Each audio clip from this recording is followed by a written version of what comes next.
الحمدللہ وکفا وسلام علی عبادہ الذین اصطفى اما بعد فاعوذ باللہ من الشیطان الرجیم بسم اللہ الرحمن الرحیم انا انزلناہ فی لیلۃ القدر وما ادراک ما لیلۃ القدر صدق اللہ العظیم۔ معزز سامعین کرام، آج آپ کے سامنے لیلۃ القدر کی فضیلت اور اس کی تفسیر لے کر آیا ہوں۔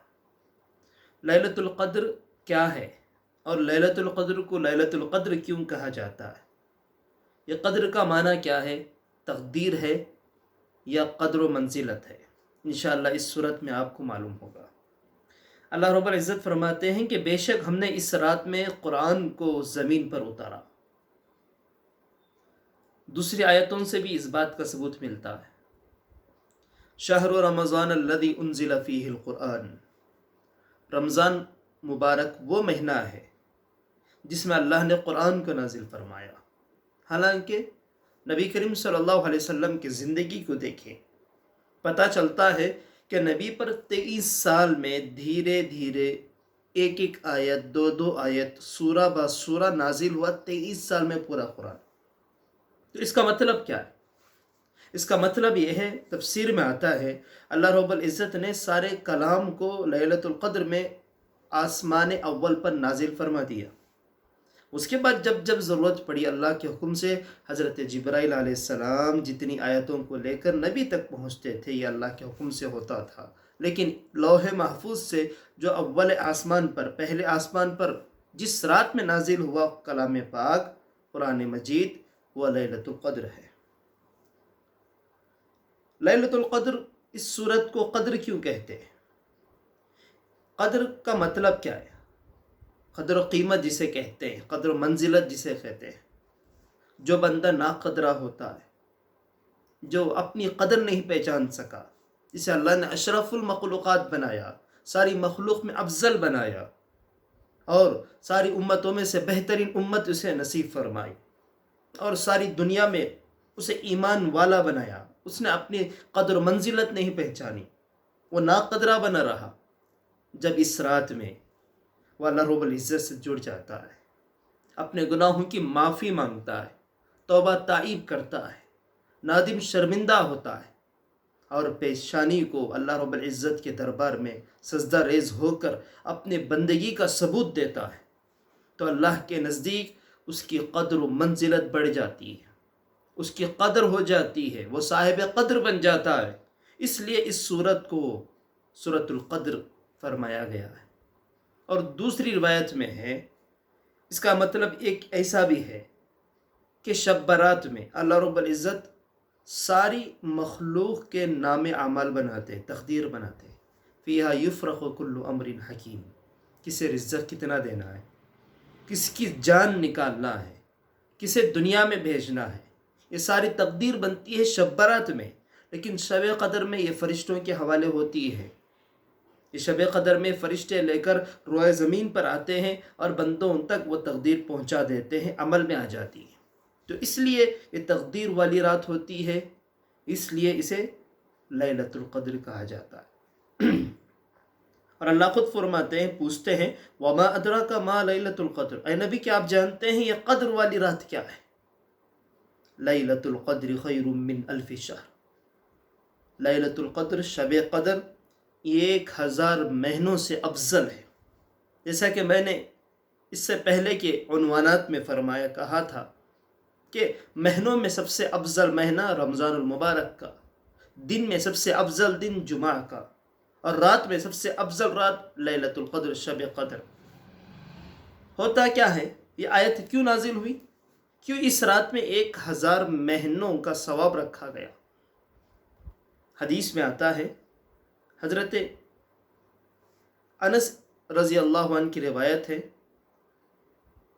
فرماتے ہیں نبی کریم صلی اللہ علیہ وسلم نے بنی اسرائیل کا اس شخص کا تذکرہ صحابہ کے سامنے فرمایا، اس میں وہ شخص 1000 مہینہ تک رات میں عبادت کیا کرتا تھا اور صبح سویرے اللہ کے راہ میں لڑنے کے لیے، جنگ و جہاد کے لیے نکل جایا کرتا تھا۔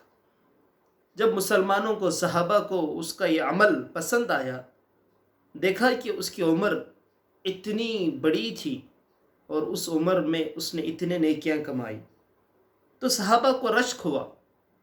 نبی علیہ الصلوۃ والسلام پر یہ آیت نازل ہوئی۔ اللہ رب العزت نے جو صحابہ کی تمنا تھی، جو خواہش تھی کہ ہمیں بھی عمر زیادہ ملتی، ہم بھی اتنا زیادہ نیکیاں کما لیتے، آج ہم بھی سوچتے ہیں کہ ہمیں بھی موقع ملتا دولت کما لیتے، موقع ملتا اور دو پراپرٹی بڑھا لیتے، اور بینک بیلنس بڑھا لیتے، اور نام و رتبہ زیادہ کر لیتے۔ لیکن صحابہ دیکھیں، اللہ اکبر، آخرت کے بارے میں کتنی پیاری سوچ رکھتے ہیں۔ انہیں حرص تھی نیکیوں کی، جنت کی، اچھائی کی، تو اللہ نے ان کے لیے اور ساری امت کے لیے، پچھلی امتوں کو یہ نعمت حاصل نہیں ہوئی سوائے اس امت کے، تو یہ نعمت کے طور پر اللہ رب العزت نے لیلۃ القدر عطا فرما دیا اور کہا خیر من الف شہر، یہ رات 1000 مہینے سے افضل ہے۔ کوئی بندہ اس رات میں عبادت کرے گویا اس نے 80 پر 3 سال 4 مہینے تک عبادت کیا۔ سوچئے اگر 40 سال کی عمر میں 40 مرتبہ ہمیں لیلۃ القدر مل جائے، شب قدر نصیب ہو جائے، اللہ اکبر، ہمارے نام اعمال کتنے درجے تک پہنچیں گے، اللہ ہم سب کو نصیب فرمائے۔ تو اللہ رب العزت نے اس امت کے لیے ایک نعمت کے طور پر لیلۃ القدر نصیب فرمائی۔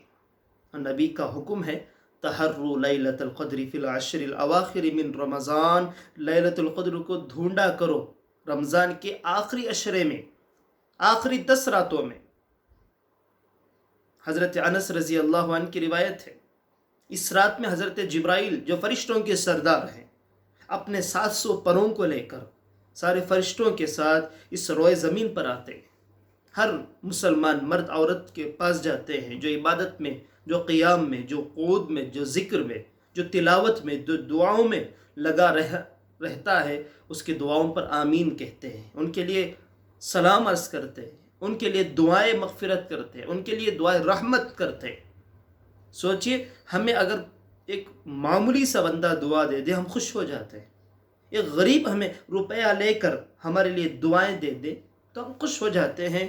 یہ فرشتے، نورانی مخلوق، اللہ کے خاص نور سے بنائے گئے مخلوق جب ہمارے لیے دعائیں کریں گی تو اللہ رب العزت اس دعا کو کیسے رد کرے گا؟ ہر بندے کے لیے، ہر مومن بندے، مرد کے لیے، عورت کے لیے یہ دعائیں مغفرت کریں گے، سلام عرض کریں گے۔ تنزل الملائکۃ والروح فیہا، اللہ خود فرماتے ہیں فرشتے نازل ہوں گے، والروح اور جبرائیل بھی، فیہا باذن ربہم من کل امر، اللہ کے ہر حکم کو لے کر وہ حاضر ہوں گے۔ سلام، سلامتی والی ہے رات، سلامتی، رحمتی، برکتیں والی رات۔ ہی حتی مطلع الفجر، اس کی سلامتی اس وقت تک باقی رہتا ہے جب تک سورج نہ نکلے، سورج نکلنے تک اس کی سلامتی باقی رہتی ہے۔ حضرت ابن عمر رضی اللہ عنہ کی روایت ہے، نبی نے فرمایا فَاطْلِبُوهَا فِي الْوِتْرِ، آخری عشرے کے وطر راتوں میں، یعنی طاق راتوں میں اسے تلاش کیا کرو۔ طاق کہتے ہیں 8 نمبر کو، یعنی 21، 23، 25، 27، 29۔ طاق راتوں کو 8 نمبر کہتے ہیں۔ ان راتوں میں لیلۃ القدر کو ہمیں تلاش کرنا ہے، اور اس میں جو عبادت کرنے والا بندہ ہے، خوش نصیب بندہ ہے، اس کے پچھلے گناہ سارے معاف ہو جاتے ہیں، اور اس رات میں عبادت کرنے والے کا ثواب 80 پر 3 سال 4 مہینے کی عبادت کا ثواب ملتا ہے۔ اور حضرت جبرائیل علیہ السلام کی طرف سے سلامتی دعائیں ملتی ہیں، اور وہ فرشتے خصوصی طور پر نازل ہوتے ہیں جو آج تک اب تک زمین پر نہیں اترے تھے، جو سدرۃ المنتہا کے فرشتے ہوں گے۔ حضرت عائشہ رضی اللہ عنہ فرماتی ہیں مجھے اللہ سے یہ خواہش ہے کہ جب مجھے شب قدر مل جائے میں یہ دعا کروں، اللہم انک عفو، اے اللہ آپ بے شک معاف کرنے والے ہیں، تحب العفو، آپ معافی کو پسند فرماتے ہیں، فاعف عنی، اے رب کریم، اے رب ذوالجلال، اے لیلۃ القدر کے رب مجھے بھی معاف فرما دیجیے۔ یہ حضرت عائشہ رضی اللہ عنہ کی پسندیدہ دعا ہے، اس دعا کو سیکھیے۔ اللہم انک عفو تحب العفو فاعف عنی، اللہ ہم سب کو لیلۃ القدر نصیب فرمائے، ہم سب کو اس رات میں خوب قدر و منزلت والا بندہ بنائے، اور اس رات میں آنے والی تقدیر کو اچھی تقدیر بنائے۔ اللہ ہم سب کی عبادتوں کو، اخلاص نیت کو، خلوصیت کو روزوں کو قبول فرمائے. آمین. وآخر دعوانا ان الحمد للہ رب العالمین.